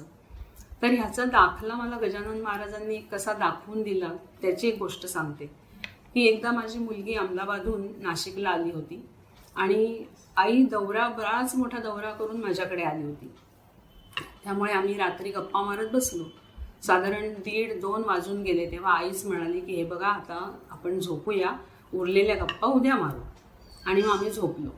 तर पहाटेच्या वेळी मला एक स्वप्न पडलं की माझ्या घरामध्ये गजानन महाराज आलेले आहेत. डायनिंग टेबलच्या खुर्चीमध्ये जेवायला बसलेत. मी तव्यावरची गरम गरम पोळी करते, माझी मुलगी त्यांना वाढते आणि एकीकडे ती माझ्या कानात कुजबुजली की अगं आई, साक्षात गजानन महाराज जेवायला आले आणि तू काय फक्त वरण भात भाजी पोळी म्हणे तू वाढलीस जेवायला, बाकी काही पदार्थ केले नाही. बाकीचे कोणी लोक यायचे असतील त्यावेळेला तू किती सागर संगीत सगळं करतेस. आणि असं स्वप्न माझं संपलं, मला जाग आली. तेव्हा माझ्या मनात विचार घोळायला लागले की मला हे स्वप्न का बरं पडलं असावं आज. तर मला नंतर त्याचं उत्तर मी असं माझं एक काढलं की माझ्या मनात जे द्वंद्व चालू असतं नेहमी की कर्तृत्ववान आई एका पारड्यात आणि गजानन रूपी आई दुसऱ्या पारड्यात, तर मला नेहमी ते कर्तृत्ववान आईचं पारडं जड वाटायचं. मग माझ्या मनात आलं की महाराज मला असं म्हणतायत की तू 2 आईचे भाग करू नकोस, आई ही एकच आहे. म्हणून मी त्या क्षणी ठरवलं की आज आपण छान अंघोळ करून सागर संगीत स्वयंपाक करायचा. मग स्नेहललाही उठवलं. तिनं म्हटलं की आज आंघोळ करायची, दोघींनी मिळून उत्तम स्वयंपाक करायचा, कारण मी नंतर सांगेन. आणि त्याप्रमाणे आम्ही पुरी भाजी, मसाले भात, साधं वरण भात, चटणी, कोशिंबीर, तिला आवडते म्हणून रसमलाई असा सगळा स्वयंपाक तयार केला. चांदीचं ताट घेतलं, रांगोळी काढली, फुलं ठेवली, तिला औक्षण केलं आणि तिला जेवायला बसवलं. तिलाही काही कळेना की आज हे काय चाललंय सगळं. आज तर माझा वाढदिवसही नाही आहे, कुठला सणवार नाही आहे, काय नाही आहे. पण मग ते सगळं जेवणखाण झाल्यावरती मग मी हा किस्सा सांगितला आणि मग आई मला म्हणाली धन्य आहे बाई तुझी. पण तेव्हापासून एक झालं की माझ्या मनातलं हे द्वंद्व संपून गेलं. आई आता आमच्या सगळ्या स्थिरस्थावर होण्यानंतर फक्त गजानन महाराज एके गजानन महाराज याच पद्धतीने तिचा जीवन प्रवास चालू होता. आणि एकदा असं झालं की ती खूप आजारी पडली. म्हणजे पारायण तिचं कॅन्सल करून ती घरी आली म्हटल्यानंतर तर मला खरंच धक्का बसला की ज्या अर्थी आईने पारायण कॅन्सल केलं आहे त्या अर्थी ती खूपच आजारी पडली आहे. मग तपासण्या झाल्या, सगळं झालं, रिपोर्ट्स आले, तर तिचे BP आणि शुगर या दोन्हीही आकड्यांनी उच्चांक गाठलेला होता. तरीही त्या परिस्थितीत ती मला काय म्हणाली की अगं थोडा धीर धर, 2 पाहुणे आले, त्यांना थोडंसं रमवायचं की ते जातील परत. मला तिच्या या सगळ्या स्वभावाचं नेहमी आश्चर्य वाटत आलेले की किती खंबीरपणा तिच्यामध्ये आहे. आणि मग एकीकडे तिचे औषधोपचार, विश्रांती हे सगळं चालू होतं. पण मला तिचं दुःख बघून, यातना बघून मला फार त्रास होत होता की तू जर का एवढी वर्ष गजानन महाराजांची भक्ती करतेस तर तुला हा त्रास का व्हावा. तेव्हा ती मला असं म्हणायची की हे देहाचे भोग आणि भक्ती ह्या 2 गोष्टी तू एकत्र करू नको, ते वेगळे आहेत दोन्ही आणि ते देहाचे भोग हे प्रत्येकाला भोगावेच लागतात. पण तरीही मला मनाला कुठेतरी ते पटायचं नाही. मग मी तिला रोज विचारायला सुरुवात केली की तुला गजानन महाराज दिसले का, तुला त्यांनी काही सांगितलं का, तू त्यांना विचारलंस का, किंवा ते तुझ्याकडे बघतायत का, असे वेगवेगळे प्रश्न विचारून मी तिला खूपच भंडावून सोडलं होतं. आठवड्याभरानंतर असं झालं की मी तिला म्हटलं, आई मला ना तुझ्याशी काहीतरी बोलायचं आहे. तेव्हा तिला असं वाटलं असेल मनात की आता ही परत आपल्याला काहीतरी प्रश्न विचारणार, म्हणून ती मला म्हणाली की आधी तू बस, शांत बस, मी तुला सांगते आधी काय ते आणि मग तुझं ऐकते. मग तिने मला सांगितलं की मी पहाटे 5:30ला उठले, महाराजांच्या समोर गेले, पायाला अंगारा लावला, जो दुखरा पाय आहे तो माझा बरा व्हावा ही विनंती केली आणि त्यांना सांगितलंय, प्रार्थना केली आहे की तुम्ही जिथे असाल तिथून माझ्याकडे बघा आणि तुम्ही माझ्याकडे बघता आहात हे माझ्या मुलीला कळू दे, नाही तर माझं काय खरं नाही. आणि मी गादीवर येऊन जपाला बसलेली आहे, आता बोल तुला काय म्हणायचं ते. त्याच वेळेला म्हणजे ज्या वेळेला ती उठून ही महाराजांना प्रार्थना करत होती त्याच वेळेला मला डुलका लागून एक स्वप्न पडलं आणि त्याच्यामध्ये मला अथांग जलाशय दिसला, नितळ स्वच्छ पाणी आणि ह्या काठावर एक वटवृक्ष मोठा वटलेला असा आणि त्याच्या खाली महाराज मांडी घालून बसलेले आहेत आणि त्यांनी मला हात उंचावून सांगितलं की मी आलो आहे. त्या क्षणी मला इतकं छान वाटलं आणि मला जाग आली, अरे हे तर स्वप्न आहे, पण मला काहीही झालं तरी हे मला जाऊन ताबडतोब आईला सांगायचं होतं. आणि मग मी हे स्वप्न आईला सांगितलं. मी गजानन महाराजांच्या समोर जाऊन उभी राहिले आणि त्यांची माफी मागितली की महाराज मी असं खूप खूप म्हटलं, त्रासिक होऊन मी आईला सतावून सोडलेलं होतं, पण मला माफ करा आणि आता तुम्ही आलेले आहात तर आई आमची चांगली होणारच याच्याबद्दल मला खूप खात्री आहे. तर मी इतकी भक्ती करत नसताना, मी रोजच्या रोज पोथी वाचत नसताना देखील आईच्या भक्तीच्या जोरावर मला महाराजांनी कसा अनुभव दिला याचं हे थोडक्यातलं वर्णन. आणि त्यामुळे मी माझी माऊली गजानन महाराज यांना त्रिवार वंदन करते. धन्यवाद. नमस्कार, मी चारुदत्त कुलकर्णी. माझी तशी ओळख CL म्हणून आहे. मी मुळात इंजिनियर आहे आणि स्मृतिचिन्हे बनवण्याचा माझा व्यवसायाचा भाग आहे. अनेक एक्सक्लुझिव्ह म्हणजे कार्यक्रमानुसार मी स्मृतिचिन्ह बनवतो आणि माझा आतापर्यंतचा अनुभव असा आहे की ते स्मृतिचिन्ह ज्याच्यासाठी बनतं हे त्याच्या नशिबाने, त्याच्या कॅरेक्टरनुसार हे आपोआप बनत जातं. सुहास जोशी, यशवंत जोशी हे आमचे कौटुंबिक मित्र. ताईंचा पारायणाचा 25वा वाढदिवस करायचा, या निमित्ताने त्यांना काहीतरी स्मृतिचिन्ह द्यावं असं त्यांच्या मनात आलं आणि त्यांनी मला सांगितलं. बऱ्यापैकी वेळ दिला होता. इन द मेन टाइम मी माझ्या बाकीच्या कामाच्या रगड्यामध्ये विसरून गेलो. काहीतरी मी बनवलं, आठवण आली म्हणून, आणि ते बघितल्यानंतर तिच्या चेहऱ्यावरती त्याचे एक्सप्रेशन जे काय झाले न आवडल्याचे, त्याला मला ते फार इन्सल्टिंग वाटलं. मी ते तसंच्या तसं परत घेऊन गेलो. ते म्हणे अरे चांगलं झालंय, चांगलं झालंय, पण हे शेवटी कसं रिलेशनमुळे ते चांगलं झालं असं म्हणाले. ते मला कळालं होतं चेहऱ्यावरच्या एक्सप्रेशन वरून. ते स्मृतिचिन्ह जाऊन मी पूर्ण तोडून टाकलं आणि दुसऱ्या दिवशी माझ्या कारागिरीला घेऊन मी खुर्चीमध्ये शांतपणे बसलो आणि त्याला एक एक इन्स्ट्रक्शन देत गेलो. असं करत करत एका दिवसामध्ये संध्याकाळपर्यंत ते स्मृतिचिन्ह तयार झालं, कारण माझ्या हातामध्ये फक्त एक दिवस होता. हे सगळं करत असताना जे काय फिलिंग आहे, जी काय भावना आहे, जे काय घडत गेलं, त्या घडण्यामध्ये गोष्ट अशी होती की माझा मिस्त्री ज्याला ते काम करायचं ते एक खेळा मारला की नमस्कार करायला लागला, दुसरा खेळा मारला की नमस्कार करायला लागला, इकडून उचलून उलटं ठेवलं, सुलटं ठेवलं की परत नमस्कार करायला लागला. हे मी ऑब्झर्व करत होतो. त्यानंतर आमच्याकडे इंडस्ट्री इस्टेटमध्ये ज्या ठिकाणी माझं वर्कशॉप आहे त्या ठिकाणी अनेक माझे मित्र आहेत, त्यांच्या इंडस्ट्रीज आहेत. 60 इंडस्ट्रीचा कॉम्प्लेक्स आहे. येणारं जाणारं प्रत्येक मनुष्य आम्ही काय नवीन करतो या उत्सुकतेने बघत असे. तिथे आलेलं प्रत्येक मनुष्य आहे तर ते बघायचं, त्याला नमस्कार करून बाहेर जायचं. हे मी अनुभवलेली गोष्ट आहे. यात अतिशय अजिबात अतिशयोक्ती नाही आहे. हे सगळं करत संध्याकाळी ते सगळं तयार झालं. सगळ्यात शेवटचं जे टाकलं त्याच्यामध्ये गजानन विजय ग्रंथ मी त्याच्यावरती ठेवला आणि गणगण गणात भोवतीच्या नावाची पट्टी त्या चौरंगाच्या बाजूने फिरवली. आता तुम्ही फोटो बघितल्यानंतर तुमच्या लक्षात येईल की ह्याच्यामध्ये खाली चौरंग आहे. त्या चौरंगावरती मार्बलची गादी आहे, मार्बलची स्लॅब आहे. त्या स्लॅबवरती कमळ आहे आणि कमळावरती पावलं आहेत, पादुका नाही आहेत, पावलं आहेत. त्याच्या मागच्या बाजूला एक स्टेप आहे, त्याच्यावरती गजानन विजय ग्रंथ ठेवलेला आहे आणि त्याच्या मागे पुन्हा प्रभावळ आहे आणि गजानन विजय असं त्याच्यावरती लिहिलेलं आहे.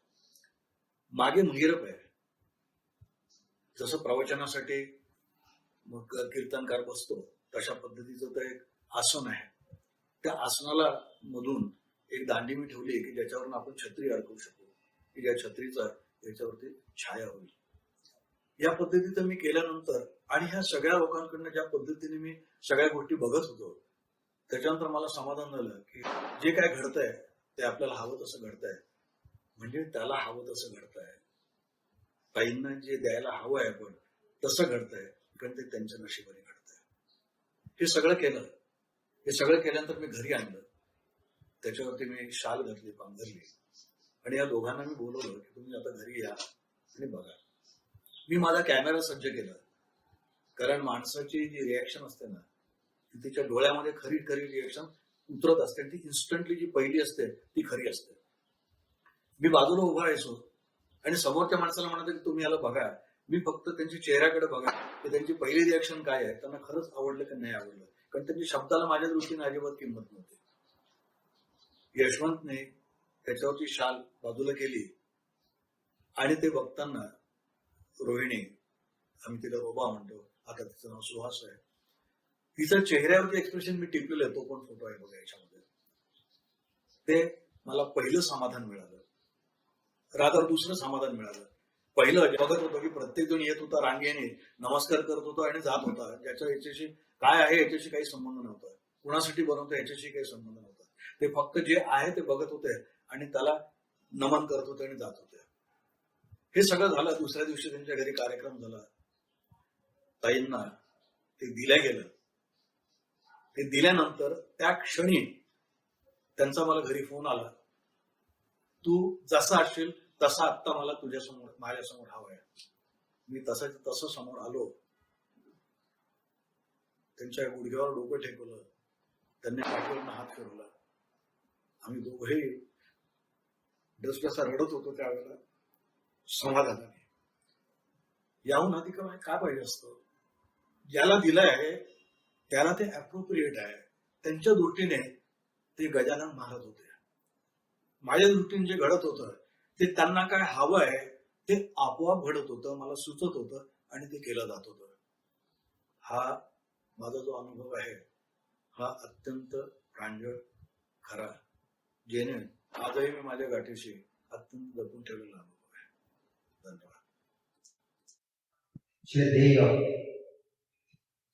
बापटताई अनंतामध्ये विलीन झाल्याचा समाचार प्राप्त झाला. ताईचा आम्हा सर्वांवर खूप प्रेम होतं. जागृतीला ताईच्या अनेक भेटी झाल्या. आम्हाला धैर्य देण्यामध्ये, पारमार्थिक मार्गदर्शन करण्यामध्ये ताई सगळ्यात पुढे होत्या. ताई गेल्यामुळे एक फार मोठी पोकळी निर्माण झालेली आहे. शेवटपर्यंत जीवनामध्ये ताईंनी श्री गजानन महाराजांचं पोथी पारायण केलं. त्याचे शब्द अजूनही कानामध्ये आहेत. त्या श्री गजानन महाराजांमध्येच विलीन झालेले आहेत. त्यांच्या आत्म्याला शांती प्राप्त हो म्हणून जागृती भक्ताची त्यांना आदराची श्रद्धांजली. परमात्म्याच्या चरणी आम्ही प्रार्थना करतो की ताईचे आशीर्वाद कायम आमच्यावर राहो. जय श्री कृष्ण. जय गजानन. मी सौ अस्मिता केवले, अमरावती. दिनांक 6 नोव्हेंबर 2023 रोजी आदरणीय श्रीमती सुमतीताई बापट या श्री गजानन चरणी दीन झाल्या. माझे आई बाबा श्री जयंत व सौ संध्या नांदेडकर यांच्यामुळे मला ताईंचा सहवास लाभला. आम्हा नांदेडकर कुटुंबियांना ताईंचा सहवास लाभणे ही महाराजांची आमच्यावर असलेली असीम कृपाच आहे. ताईंच्या बाबतीत एक दिव्य अनुभव तुम्हाला सांगू इच्छिते. साधारण 2012 ते 13 सालची गोष्ट. ताई दरवर्षी अकोला येथे श्री गजानन विजय ग्रंथ मुखोद्गत पारायणासाठी येत असत. माझे आईबाबा पण या पारायणाला हजर होते. माझ्या आईबाबांनी ताईंना अशी विनंती केली की अकोट येथे आमच्या घरी या, आम्हाला तुमची पाद्यपूजा करावयाची आहे. त्यावेळी माझी धाकटी बहीण पोलीस खात्यात अधिकारी आहे, ती अकोट येथे कार्यरत होती. ताईंनी विनंती लगेच मान्य केली आणि पाद्यपूजेस येण्यासाठी त्या तयार झाल्या. मग ठरलेल्या दिवशी ठरलेल्या वेळेवर अकोल्याहून ताई आणि त्यांच्यासोबत काही मंडळी अकोट येथे माझ्या माहेरी आले. आल्यानंतर माझे आई बाबा आणि माझी धाकटी बहीण रश्मी हिने ताईंची यथासांग पाद्यपूजा केली. पाद्यपूजनाचा सगळा सोहळा आटोपल्यानंतर ताई आणि त्यांच्याबरोबर आलेली मंडळी अकोल्याकडे निघून गेले. त्यानंतर घरात आपले दैनंदिन काम सुरू झाले. माझ्या बहिणीला ऑफिसमध्ये जायचे होते. तिने ऑफिसमध्ये जाताना आईला बॉटलमध्ये पाणी भरून मागितले आणि ते पाणी घेऊन ती ऑफिसकडे निघाली. तिथे पोहोचल्यानंतर तिने बॉटलमधले पाणी पिले. त्यावेळी तिच्या असं लक्षात आलं की त्या पाण्याला एक दिव्य सुगंध येत होता. त्या पाण्याचे तीर्थ बनले होते. तिला मोठे आश्चर्य वाटले. तिने घरी आईला फोन केला आणि विचारले की मला तू जे पाणी बॉटलमध्ये भरून दिलेस त्याला खूप सुगंध येतोय. मग आईलाही हे ऐकून आश्चर्य वाटले. त्यांनी घरी जे पाणी भरलं होतं ते सगळं पाणी बघितलं पिऊन, तर घरात पिण्याचं म्हणून जे काही पाणी भरलं होतं त्या संपूर्ण पाण्याला दिव्य सुगंध येत होता आणि ते संपूर्ण पाणी तीर्थ बनलं होतं. म्हणजेच ताईंची जी महाराजांप्रती असलेली भक्ती होती ती अतिशय निस्सीम आणि श्रेष्ठ होती. त्यांचे आमच्या घरी आगमन झाल्यानंतर, त्यांची पाद्यपूजा झाल्यानंतर घरात पिण्याचे जेवढे पाणी होते ते संपूर्ण पाणी तीर्थ बनले होते. वेळेअभावी अधिक अनुभव सांगणं शक्य नाही, परंतु महाराजांचे चरणी ताईंना श्रद्धांजली अर्पण करताना एकच विनंती करेन की प्रत्येक गजानन भक्ताच्या मनात ताईंसारखी निस्सीम भक्ती निर्माण होऊ द्या. जय गजानन. गजानन. मी सौ माणिक इनामदार. बापट आजी म्हणजे तीर्थरूप आई यांचे आणि आमचे खूप घरच्यासारखे संबंध होते. त्यांचा मुलगा श्रीयुत रमेश बापट आणि माझे मिस्टर तुषार इनामदार हे दोघं वर्गमित्र. बापट आजींचे आमच्या घरी एकदा पारायण सुद्धा झाले. 5 तारखेला सर्व मित्रांची मंथली गेट टुगेदर संपवून जेव्हा माझे मिस्टर घरी आले तेव्हा त्यांनी मला सांगितले की अगं माणिक, बापट आजींना ना दवाखान्यात ॲडमिट केलं आहे, त्यांची तब्येत बरी नाही. खरं तर त्याच क्षणी त्यांना भेटायला जाणं खूप आवश्यक वाटत होतं, पण दुपारच्या गाडीने शेगावचं रिझर्वेशन झालं होतं. त्यामुळे मी सीमाला फोन केला. सीमा म्हणजे त्यांची सून, आणि त्यांची चौकशी केली आणि तेव्हाच ठरवलं की शेगावहून आलं की आता आपण पहिलं काम काय करायचं तर आजींना भेटायला जायचं. याच विचारामध्ये आम्ही रेल्वे स्टेशनवर गेलो, गाडीत बसलो, प्रवास सुरू झाला आणि नंतर झोपही लागली गाडीमध्ये. त्यात असं डोळ्यासमोर दिसलं की मी मंदिरात प्रवेशद्वारात आम्ही सगळे आत जात आहोत आणि समोर बापटाजी बसलेले आहेत. आई समोर पाहून मला खूप छान वाटलं. त्या गजानन महाराजांची पोथी सतत तोंडाने बोलत होत्या आणि मी माझ्या मिस्टरांचा हात हलवून त्यांना म्हटलं, अहो तुमची काहीतरी चूक झाली, बापटाजी दवाखान्यात नाही, त्या तर इथे आहेत. आणि तत्क्षणी जाग आली. मी यांना उठवून सांगितलं, अहो मी आत्ता मंदिरात बापटाजींना पाहिलं, पण आपण तर रेल्वेत आहोत. सकाळी जेव्हा आम्ही मंदिरात दर्शनाला गेलो, समाधीचं दर्शन घेतलं आणि मंदिराच्या आवारामध्ये प्रदक्षिणा घालून फिरत असताना आम्हाला आजी महाराजांच्या चरणी लीन झाल्याचं कळलं.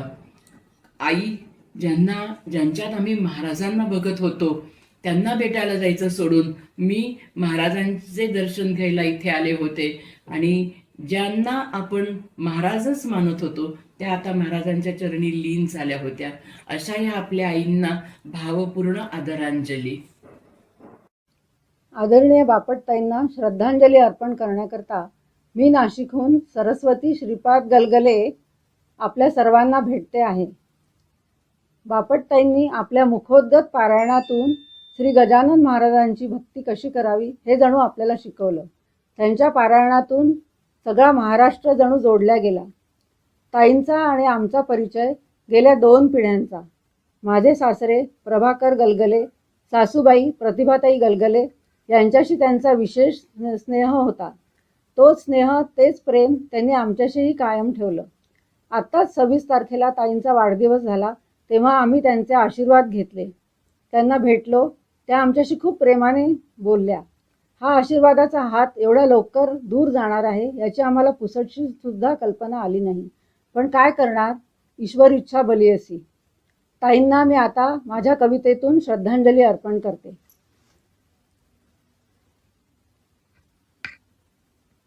आदरणीय ताई, श्री गजानन चरणी श्रद्धा तुमची अतूट अगाध, सहजची केले तर गजानन चरित्र तुम्ही मुखोद्गत. स्पष्ट उच्चारण जणू समोरची व्हावे श्री गजानन दर्शन, तुम्हीच दाविले आम्हाला कसे करावे भक्तीने पारायण.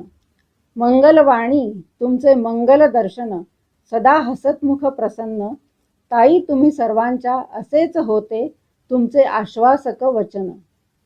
तुम्ही आहात सदा पाठीशी, तुम्ही आहात सदा पाठीशी, आशीर्वाद रूपे तुमचा सहवास, नाही गेलात आम्हा सोडून मनी आमच्या हा दृढ विश्वास. धन्यवाद. जय गजानन. मी दिलीप सुरेश पटवर्धन, रत्नागिरी, ताईंना आदरांजली वाहण्यासाठी आपणासमोर 2 शब्द बोलत आहे. ताईंबद्दल किती बोलावं आणि किती सांगावं, आमचे शब्दच कमी पडतील.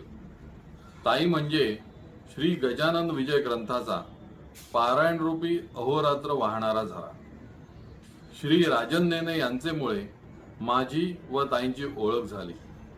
श्री महाराजांच्या कृपेने आमचे रत्नागिरी येथील घरी सुमारे 12 वर्ष पारायण सेवा करण्याचे भाग्य आम्हाला लाभलं. ताईंनी पारायण सेवेसोबत प्रपंच सांभाळून अनेक घरगुती व्यवसाय उत्तमरित्या यशस्वी केले आहेत. आमचे घरी पारायण सेवेसाठी सुमारे 500 ते 600 भक्त 2 दिवस उपस्थित असत. महाप्रसादाने दोन्ही दिवस पारायण सेवेची सांगता होत होती. साधारण दिवाळीनंतर ताईंची सर्व भक्त आतुरतेने वाट पाहत असत. ताईंनी पारायण स्वीकारताना कधीही कोणाकडूनही मानधनाची अपेक्षा केली नाही. कित्येक पारायण त्यांनी स्वखर्चाने भक्तांचे घरी जाऊन केली आहे. ताईंच्या व्यावसायिकतेचे एक उत्तम उदाहरण असं देता येईल की आम्ही सुरू केलेला डेअरी व्यवसाय. माझी पत्नी सौ राधिका हिला त्या विविध पदार्थ बनवण्याचे मार्गदर्शन करत असत. त्यामुळे सौ राधिका अनेक दुग्धजन्य पदार्थ उत्तमरित्या बनवू शकते. त्याची मागणी ग्राहकांकडून दिवसेंदिवस वाढतच आहे. ताई रत्नागिरीत आल्या की त्या साक्षीपूड या फॅक्टरीला आवर्जून भेट देत असत. त्यामुळे त्यांच्या आशीर्वादाने साक्षीपूड कंपनी नावारूपास आली आहे. आता ताई आपल्यात नाहीत ही बातमी समजताच सर्वांवर जणू दुःखाचा डोंगरच कोसळला. त्यामुळे निर्माण झालेली पोकळी कधीही भरून येणार नाही. त्यांच्या पवित्र स्मृतीस आम्हा भक्तांकडून भावपूर्ण आदरांजली. जय गजानन. जय गजानन. गेल्या 7-8 वर्षात आजींचा सहवास अगदी जवळून अनुभवता आला.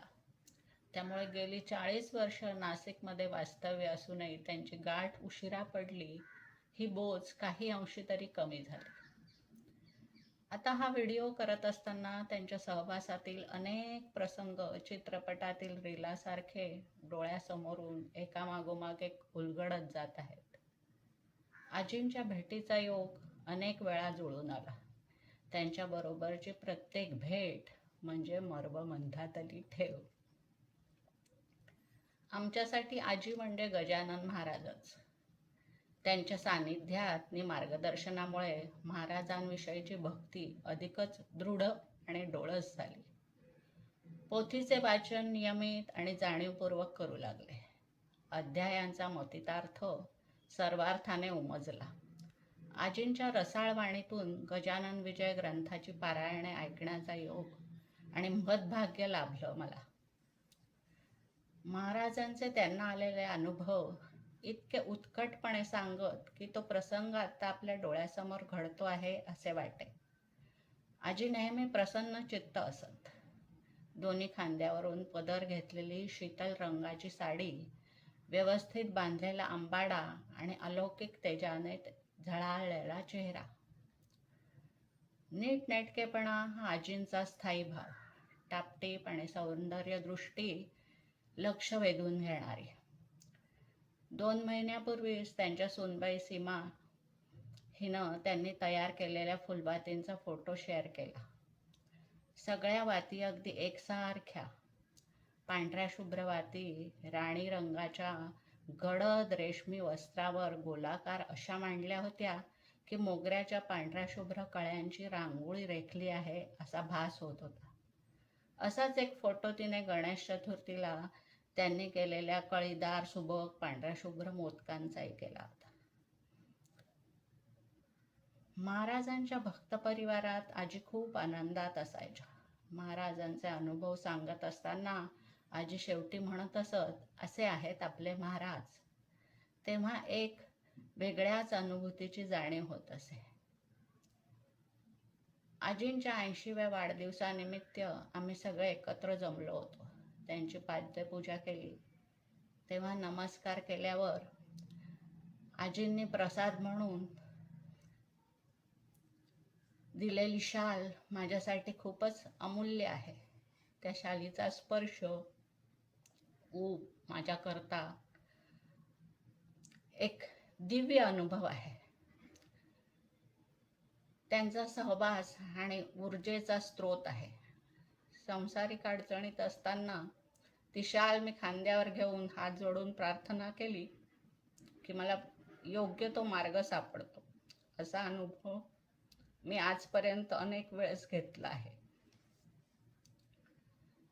27 ऑक्टोबरला त्यांच्या वाढदिवसानिमित्त त्यांच्या घरी गेलो होतो. छानशी मोतिया रंगाची सिल्कची साडी त्यांनी नेसली होती आणि अगदी प्रसन्न मुद्रेनं आमच्या सगळ्यांचं स्वागत केलं. खूप गप्पा रंगल्या. यावेळेस खूप दिवसांनी आलात अशी गोड तक्रार करत वरचेवर भेटायला येत जा असे आग्रहाने म्हणाल्या. भक्तांच्या गराड्यात त्या खूप खुश असायच्या. माणसांच्या गाठीभेटी हे त्यांचे टॉनिक होते. त्या भेटीत असे काही घडेल याची अजिबात काही कल्पना आली नाही. अजूनही ते आपल्यात नाहीत हे मन मानायला तयार नाही. त्यांचा सहवास, त्यांचे मार्गदर्शन सदैव स्मरणात राहील आणि महाराजांच्या अनुसंधानात राहण्यासाठी आम्हाला उपयोगी पडेल. जय गजानन.